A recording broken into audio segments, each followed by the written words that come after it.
Hey, I'd like to welcome you to another episode of Mission Matters. My name is Adam Torres, and if you'd like to apply to be a guest in the show, just head on over to missionmatters.com and click on Be Our Guest to Apply. All right, so today I have on the line Ken Goldberg. I'm welcoming Ken back onto the show, and he is the founder of DSE Trading. Ken, welcome back. Hey, thanks. Been a great 6 months since the last time, and thanks for all your awesome help, man. Oh man, Ken. So this is the official last interview of 2022. So I'm glad that it was Salute. you and glad to get into today's topic and content. So we're going to talk about, of course, the recently released book and also, of course, about the podcast. So I'm excited to talk about the evolution of that and what you're doing there. But I guess just to get us kicked off, let's start this episode, Ken, the way that we start them all with our Mission Matters Minute. So Ken, we at Mission Matters, we amplify stories for entrepreneurs, executives, and experts. That's our mission. Ken, what mission matters to you? Yeah, well, the biggest mission lately, of course, missions I think morph as we get older, and I'm into the mission now of really helping people understand what's going on with their money and the concepts surrounding money and some of the fallacies and misunderstandings about how markets work, who's in charge, who's got our back, and really who doesn't. So that's what I've been doing. It's great. Love bringing mission-based individuals on the line to share why they do what they do, how they're doing it, and really what we can all learn from that so we can grow together. I don't want to assume that maybe some of our newer listeners caught some of our previous work together. So maybe just to set the groundwork here, tell us a little bit more about your background in finance and really how you got started on this path to helping others with their money. Yeah, thanks.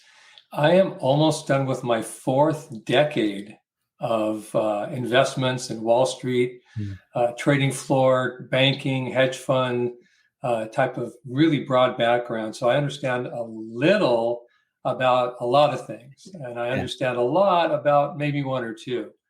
And what I understand mostly is how people think and how we can get caught up in the crowd, in the excitement, in the kind of the noise of the news is what I call it. And if you're not careful, you can get into big trouble with your money and leverage that we're often encouraged to use. And really, my job and my mission is to just be the little voice on people's shoulders that asks them, do you really know what you're doing? And here's the ramifications of what could happen if things don't go as planned. So let's get a plan to take care of not only the best case scenario, but maybe give some thought to the worst case scenario. Maybe we can construct a plan that will survive any scenario. Yeah. And I want to go further into this and also into DSE trading and some of your methodology. But first, we got to get into this book, man. I'm so excited. I mean, a year in the making, essentially, and getting it together, put together the content, everything else. You're out. It's out. You're a published author. How do you feel? I feel great. It's like a toe in the water. I think there's more to say, but one step at a time. But it feels good that it's a legacy that I can leave for my family and my kids, and really show a roadmap of starting from pretty humble beginnings and how determination and focus and not quitting when you fall, but getting back up, working through the hurdles of life got me to where I am now, which is a comfortable place. So your contribution to the book, so I'll read it verbatim. Leveling the playing field, herding behavior, and its impact on critical decisions. So as you mentioned before, 40-year career in Wall Street, in finance, in banking. Why this topic? Why did you feel it was important to present? Well, again, we get caught up in these extremes of emotion. And if you will picture perhaps a pendulum, where at one end of the pendulum is mania and excitement and just enthusiasm. And the other end is, depression and struggle and sadness. And what we forget is that the pendulum moves back and forth. It doesn't just hang out at excitement and enthusiasm. And if we're not aware of where we are in the pendulum swing, if we're not kind of keeping track of just how good things are, then we're really not prepared for the drawback, the correction, as some people might call it, the swing back to reality, as other people might call it. And the last couple of years have been such great examples of manic rises in stocks and IPOs and housing and crypto and, everything. And, we're a year into this thing called bear market, and there's just devastation. There's 60, 70, 80% declines in stocks and Bitcoin, and housing is rolling over all over the world. And, a year ago, I remember locking in refi on my house, and, I got a 2.25% 15-year mortgage. Wow. And interest rates have gone straight up. That's like a 6% mortgage now.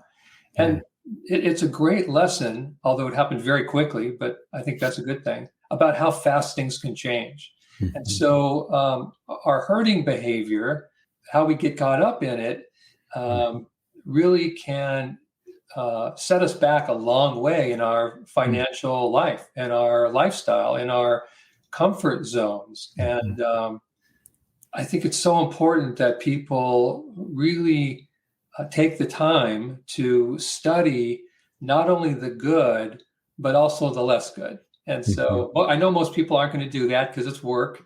Yeah.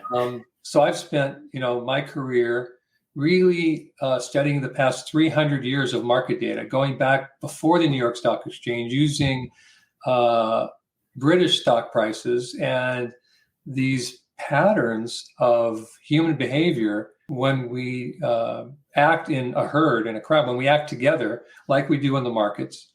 The patterns repeat. And if you can see a repeating pattern about to end, whether it's a rising pattern or a declining pattern, if you can see a pattern is about to end, and then you can go back and see what happened after that end, you can get prepared for what's about to come. And so really, that's been my mission.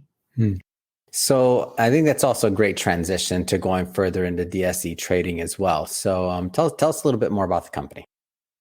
So DSE Trading is a part of a holding company that I have called 613 Holdings.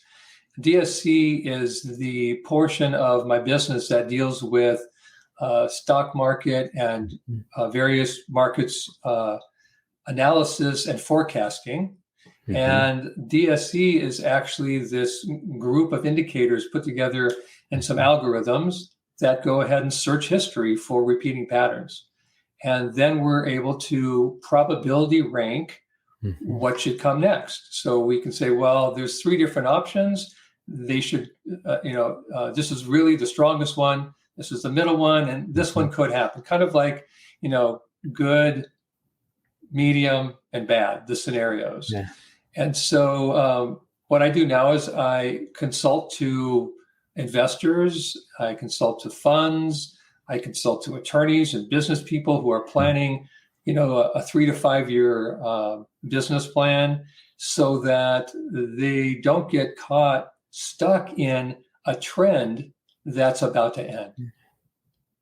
So whether it's, and I don't want to say that everybody falls into this category. So obviously, if somebody's watching this and you're looking for individual financial advice, you'd want to talk to Ken offline or to your financial advisor or someone else. But generally speaking, Ken, why do people have so much trouble, making and keeping money in the market? Whether it's, real estate, now crypto, like regardless of the asset class, why do people have so much trouble doing this? So humans have this need to understand. And we also are a little on the lazy side, most of us. Yeah. And so rather than take the time to go deep and really understand, we look around to see what other people are doing. And we figure that, well, if we just do what they do, then we'll be okay. And in fact, that leads us to getting average results. And years of growth in bull markets and rising prices, we kind of get average growth.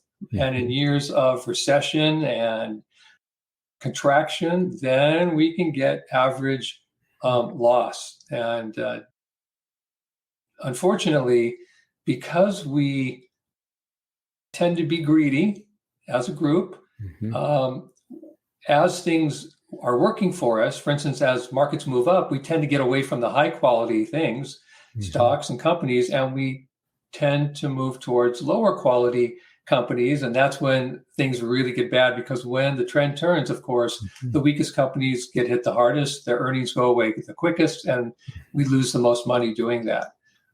What data really shows is that humans use this thing called straight line thinking. In other words, we take the most recent past and we project it to infinity. So for instance, up until a year ago, end of 2021, we've been in this fantastic bull market in housing and crypto and stocks, et cetera, for years. And so we get caught in this tornado of emotion and thinking that that's going to just last forever. And so we end up borrowing money from our house and going into the market. We take margin loans and going into the market. And now we're not only projecting into the future, but we're borrowing money that we don't have. We're borrowing other people's money to do that. And that straight line thinking, this linear thinking, gets us into big trouble.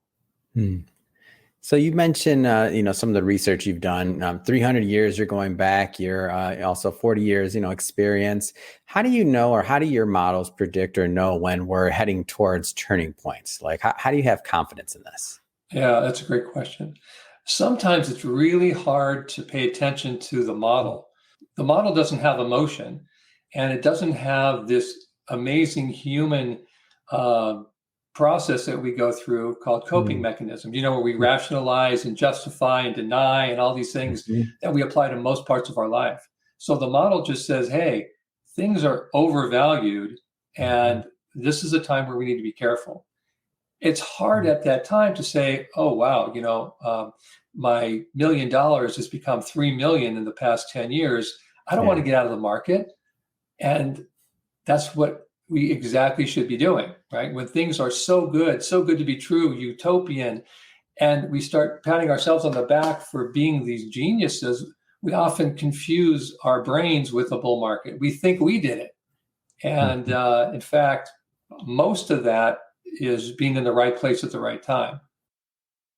So the models track that emotion. They track how much we're borrowing, how much protection we're using in our portfolios and our money management decisions. They track things like that. And when they reach extremes, it's clear. The bell rings, warning signs go off.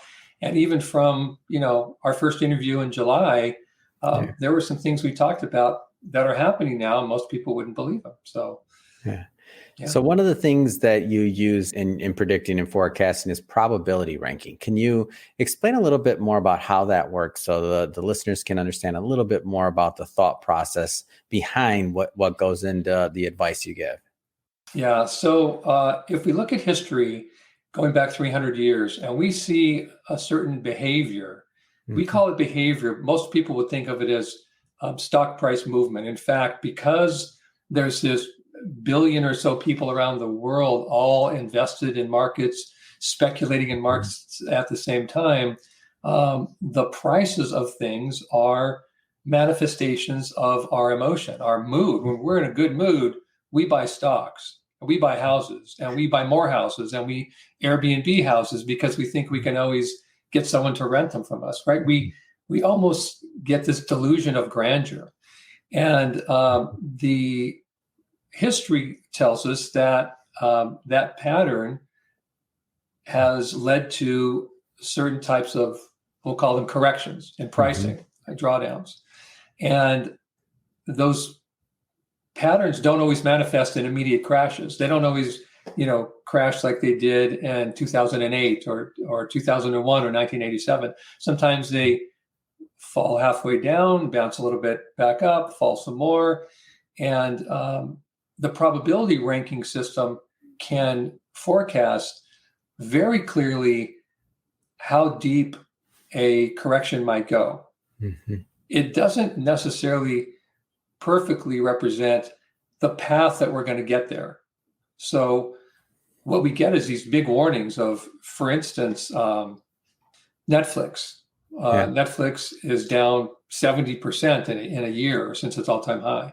Yeah. We got these warnings as Netflix was just going crazy that it had huge risk with more than 50% of potential decline. We didn't know it would go straight down, but it did go straight down, and it's now reached the target where the risk goes away. Now the risk is very small. The risk at the top is very high. So this probability ranking allows us to step out of situations, markets, housing, collector cars, whatever, at points of maximum risk. And it also signals at points where risk is minimized, not zero, but much, much less. Look, after something drops 70%, what's the risk? Well, 30 more percent. But a year ago, most stocks had much higher risk than 30 because many of them were down much more than 30. So we use the probability ranking in order to decide how much money we need to protect and when the protection is no longer needed and it makes sense to put capital back into the market. And speaking of the current market, I do want to circle back to that, but I want to jump around a bit here. I want to spend a little bit of time on the podcast, on your podcast, before we get into what people should be thinking about as we head into 2023 from your perspective. So let's just take a moment or two here and Leveling the Field podcast. First off, I'm so excited about the show. I'm excited that you're continuing to record. I think Leveling the Playing Field podcast. Are we over 20 something episodes now? Am I off on that? Yeah, I think I just dropped 26. Come on, about to hit 30 episodes. Yeah. That's amazing. I know when we first started talking about the show and the idea, the concept, I mean, I know you're a content creator from way back. I mean, we're a huge contributor to The Street and just a lot of other things. How do you feel now that you're a podcaster and you're getting out there, you're building your catalog? How's that working for you? You know, the first couple were a little rough. Said every podcaster probably known to existence. Yeah, probably. But now it's just, it's a scheduled part of my life. I do it at the same time, the same day of the week. It comes out at the same time. And it's just, I get excited. As soon as I drop one, I'm making notes about the next one. There's so much out there that's misleading people. There's so much distraction, misinformation. There's complete lies in many different aspects of our culture. And so I try to bring that together in this podcast to use my 4 decades, to use my experience to question people. I'll get calls from people flying around in their private planes and they're wanting to do these crazy things with money. And I'm thinking, does that really make sense to you? Let's talk about that. And, oftentimes, luckily, I think those people are glad they called me because it's just amazing what you can hear on a golf course and think is a great idea. Yeah. Any favorite episodes or moments in recording so far, and for shows that you released or otherwise? I was really happy to do some shows on risk and really what risk means. Most people have no idea about risk. Most people couldn't even conceive of stocks like, Meta and Amazon and Netflix and PayPal and Nvidia just getting destroyed like they've been. But the signs were clear and we did make those warnings. And to those who tuned in, and even in Bitcoin, I mean, in the summer, I made it really clear. I did a Bitcoin episode. And I said, at the end of this year, at the end of 2022, this very, very large cycle for Bitcoin is going to bottom. And, Bitcoin has fallen straight down from, at that time, 30,000, 35,000 to here it is 14, 15,000. And we're at the end of the window. So, I mean, opportunities are coming. And I did the same thing with stocks. We talked about real estate and interest rates this summer. And so I get great feedback from people about, thank God they listened, and they tell me who sent them the podcast. They owe it to their brother or their cousin or whoever. And so that really makes me want to search out more fallacies and more misunderstandings and bring them to people's attention. I really, at this point, I really want to make that my thing. Yeah, I think it's well. First off, I think it's great content. I'm thrilled to have it on the Mission Matters Podcast Network and to bring it to our audience. And we'll be putting the link to that, of course, in the show notes because I want everybody to go check that out. Circling back to the market and heading into 2023, a lot of uncertainty, a lot of things going on. What should people be considering or thinking about? Pain. 2023 is lined up to make 2022 look pretty mild. The economy is just rolling over into recession, yet interest rates are still rising. Many people are confused on how that works. But again, we don't have to have understanding, our human need to understand to linearly project the past into the future. We kind of need to see the writing on the wall, and there's just rarely been a 1-year recession. They typically last 2.3 years. So that means we're, probably almost 2 years from the end of a recession. The good news is stock markets typically bottom before the end of a recession. So maybe 15 to 18 months from now, we should see a very good stock market bottom, maybe the end of 2023, the early part of 2024. So that's something to look forward to. But what people don't understand is how much risk there is now and how much damage is yet to happen. The latter years of a recession, the second half of a recession is where it really hits the fan, if you know that saying. So caution, don't jump in too soon. I think most of us have learned in the past year that buying the dip just because the stock's down 20% means nothing if it goes down 50%, 60, 70, and 80, because you get buried. If you do that on margin, you owe people money that's underwater.